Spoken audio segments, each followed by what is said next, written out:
Marc-André Ter Stegen is the most polarizing player at Barca. Some consider him a world-class goalie who has bailed out the club time and time again. Others think he's the devil reincarnated. They call him Ter Statue. They say that he can't even save a PDF. Ter Stegen, you're great, but not that great. The man responsible for numerous Champions League collapses. We will never be serious till Ter Stegen retires and disappears from this world. It's not just fans. Even Ter Stegen's own teammates have thrown shots at him. So what is the truth? Is the German an elite goalie who is being scapegoated, or do the problems go deeper? This is the story of the most hated man in Barcelona. The Berlin Wall has been at the club for such a long time that it makes sense why there are strong opinions around him. I mean, the guy outlasted Messi, Piqué. He's the only player remaining from the squad that won the treble in 2015. Obama was still president when Ter Stegen made his debut for Barca. When he joined the club, there was a lot of hype around him. The 22-year-old left his boyhood club, Borussia Mönchengladbach, to replace Victor Valdez. Now, this was a big deal for Barca because as dominant as the club has been over the years, right? The sextuple in 2009, Champions League in 2011, all those La Liga titles, they never actually had a truly elite goalie. I like Valdez. He had some very clutch moments over the years, but he also had many bozo moments. Way too many times I saw this guy gifting goals in El Clasico. And don't get me started on his backup Pinto, man. But he looked like a SoundCloud rapper in goal, although even he had some great moments. So Ter Stegen coming in was seen as the start of a new era. Barca finally signing a true elite goalie. Because in Germany, he was very sought after. Everyone essentially saw him as the natural heir to Manuel Neuer. In fact, Ter Stegen got unlucky that he was German. Any other nation and he would have been their starting goalie. But he had to wait his turn because the guy ahead of him was arguably the greatest goalie of all time. So Ter Stegen joins in the summer of 2014 along with Claudio Bravo. Now the German actually got an injury before the first league match of the season. So Luis Enrique implemented a dual keeper system. Bravo would take league games and Ter Stegen would get the Champions League plus Copa del Rey. Now this is funny because as we will see later in the video, the contrast between Ter Stegen's performances in La Liga and the Champions League is one of the biggest reasons why he became such a polarizing figure. The dual keeper system worked like a charm. Bravo won the Zamora Trophy as Barca won La Liga. Ter Stegen meanwhile played well in cup competition, and Barca won the Champions League and Copa del Rey, a nice little treble in his first season. He had been really good in the Champions League. He made the save of the season to deny Lewandowski in the semifinals. A wonderful double save against a guy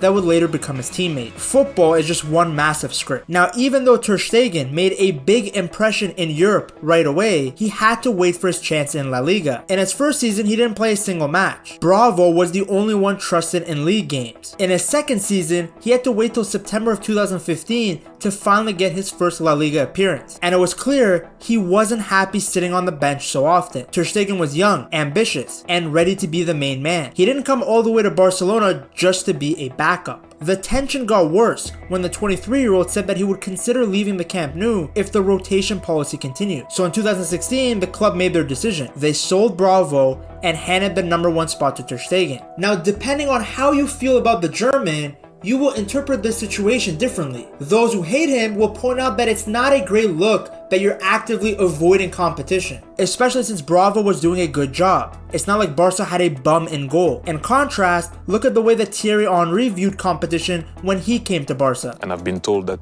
I was going to start on the bench by Rijkaard, and I said, I'm coming. I need to battle.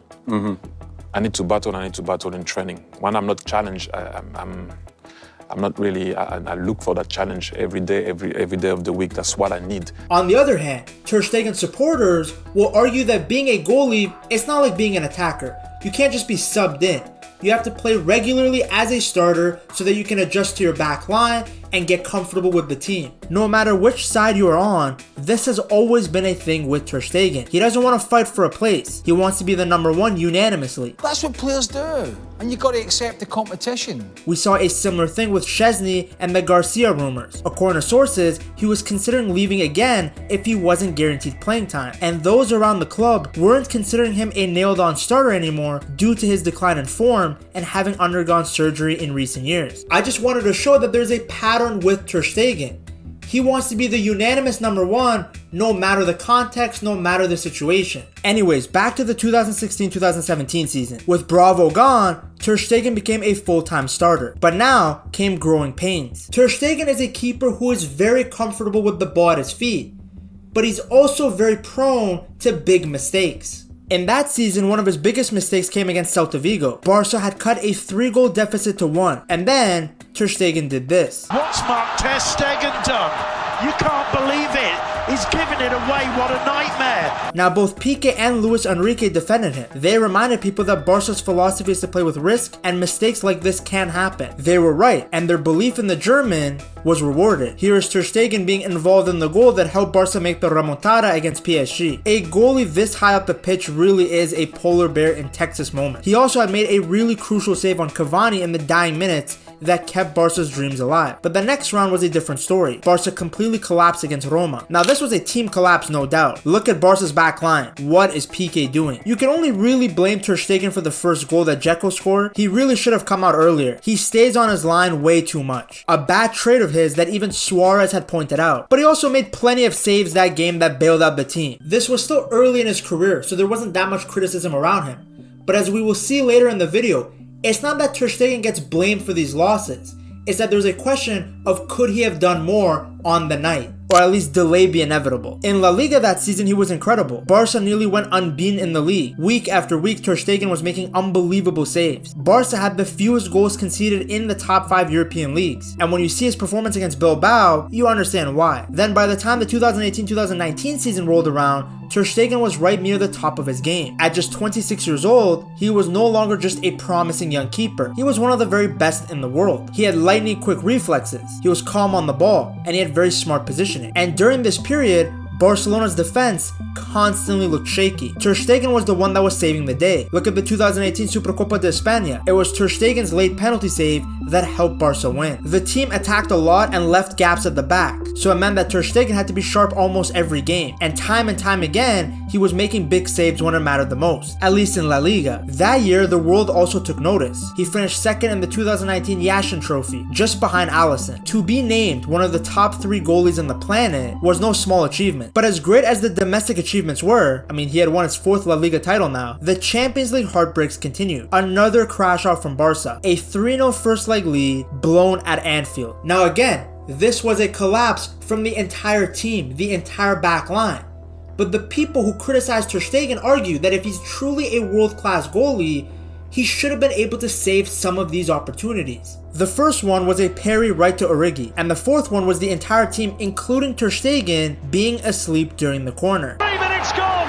Liverpool 2, Barcelona 0. There is no doubt that the back 4 ahead of the German had more holes than Swiss cheese. They got penetrated more than Mia Khalifa, but we had seen this guy pull off miracles in La Liga. We had seen him bail out this exact defense time and time again. So why was it not working in the Champions League? Well, this theme continued on to the next season. In La Liga, Ter Stegen was the most complete goalie in the world. He was doing things that no other goalies were doing. The guy picked up 2 assists, perfectly placed long balls that turned defense into attack in an instant. One for Luis Suarez, another for Antoine Griezmann. It showed just how complete his game had become. But the Champions League collapses kept coming. This time it wasn't so much a crumble as much as it was a belt to ass performance by the Bavarians. 8-2, with Ter Stegen being in goal for all of them. Now of course, when the back line ahead of you is an aging Jordi Alba, aging Piqué, Longley, and Nelson Semedo, you are going to struggle. But some of the goals were very savable. We had seen Ter Stegen save far harder chances. To his credit, he didn't hide. He faced the media, owned up to the performances, and called it unacceptable. He also pointed out something deeper, that these repeated failures in Europe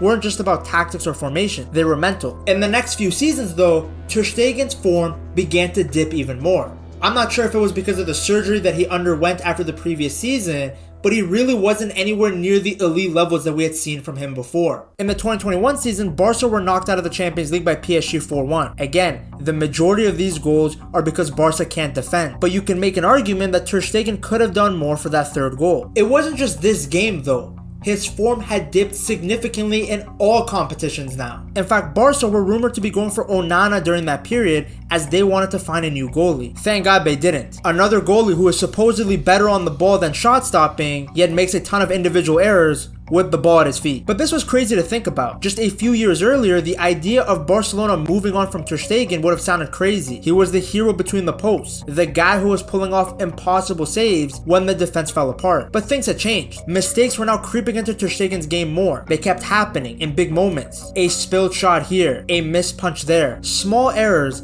that led to big problems. And with Barcelona struggling overall, the fans needed someone to blame. The same supporters who once cheered his every save were now losing faith. Ter Stegen, who once seemed untouchable, was now under the microscope. And for the first time, people were seriously asking if it was time for Barca to look for a new number one. Then, after years of doubt, criticism, and people thinking that he's past it, he had one of his best ever seasons in 2023. Xavi was now the manager and the team became very good defensively. Balde, Christensen, Araujo, Koundé was a wall, and behind them, Ter Stegen was unbeatable. In 38 La Liga games, he kept 26 clean sheets and let in just 17 goals. Those are incredible numbers. He won the Zamora Trophy for the best goals against average in the league. His first ever, by the way. So I'm here praising his performances. He never won the Zamora Trophy before that season. No goalie in Europe's top 5 leagues had more clean sheets or conceded fewer goals that year. Ter Stegen was back to his best. And perhaps the sweetest moment of all was not just the fact that he helped Barcelona win a La Liga title after 4 long years, but it was that Ter Stegen was a huge part of why they won it again. His performances were so good that he was the La Liga player of the season. That's right, a goalie was the best player in the league. You look at his achievements and you might still be wondering, why is there so much division around this guy? Well, firstly, whenever a player triggers such strong emotional responses from the fan base, the answer is never black and white. It's not a simple question of, is Ter Stegen good or is Ter Stegen bad? It's a spectrum.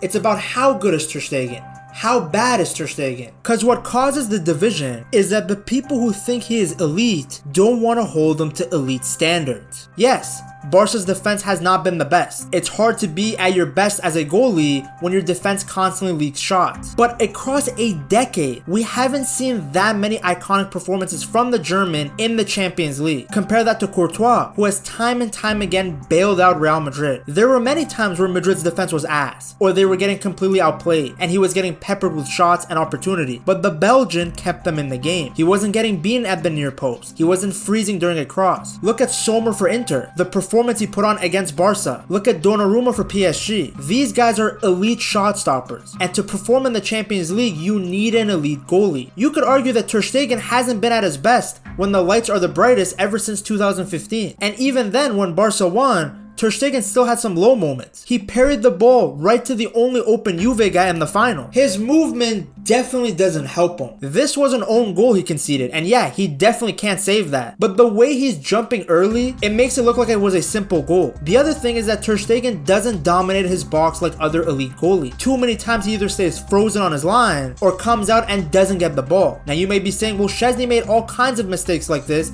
and Barca fans still love him. Well, nobody is claiming that a retiree is a world-class goalie. He isn't the captain. He isn't on high wages. There are different expectations. On top of that, while the Polish keeper did make some mistakes, he also had some huge performances in big games. In fact, him being in goal and Barca still playing well and making it to a Champions League semi-final, I think changed the mind of many Barca fans that were on the fence. It's not down to one guy, but it tells you a lot when a guy comes out of retirement, goes in goal, and Barca go further in the Champions League than they had gone in years. Many thought Ter Stegen was blameless, but look at this table. These are the highest rated goalkeeping performances since 2004. Notice how Ter Stegen is not on here, but Szczesny is. Again, this chart is not the be-all end-all, but it's just another example that shows Ter Stegen isn't at that elite level consistently in big Champions League nights. His start to the 2025 season wasn't great either. Mistakes again in the Champions League against Monaco this time before his injury. Look at the way his own teammates are looking at him. Ter Stegen even admitted that Messi threw a ball at him and that they didn't see eye to eye during those years together, which again makes you wonder what the hell Ter Stegen was doing behind the scenes. There are not many, if any, Barca players who have ever had issues with Leo, so that raises some eyebrows too. Having said all that, his haters have gone too far. The guy was trending on Twitter with people wanting him out. There's a lot of people trying to rewrite his career. Remember, Barca don't win La Liga in 2023 without Ter Stegen. As good as that backline was on paper, the Berlin Wall made them look a lot better. There were many instances where that backline was actually exposed and Ter Stegen bailed them out. Then Barca don't win the treble in 2015 without the German. Yes, he has had some bad seasons, but he was also the only shining light besides Messi for a few years. Too many people act like a few bad seasons means that he was never good for Barca, which just isn't true. In my opinion, I just think he needs competition. Whether it's his wages, the captain's armband, injuries, who knows? I just feel like he's gotten a bit complacent. And for me, the fact that he's never wanted competition is a concerning sign. Most top keepers let their talent speak for itself, knowing that no matter who the backup is or their competition, they will outperform them. I don't think Alisson was ever worried about Kelleher. I don't think Courtois really cares that much about Lunin. Ter Stegen had a lot of great seasons after 2015, but I really do think that competition with Bravo made him a better goalie. That's just human nature. I don't know what the future holds for him, but Ter Stegen's story is one of the most interesting I've ever seen. Almost as interesting as the rise of Rafinha. To see how the Brazilian went from playing barefoot in Brazil to becoming one of the best players in the world, you have to check out this video right here.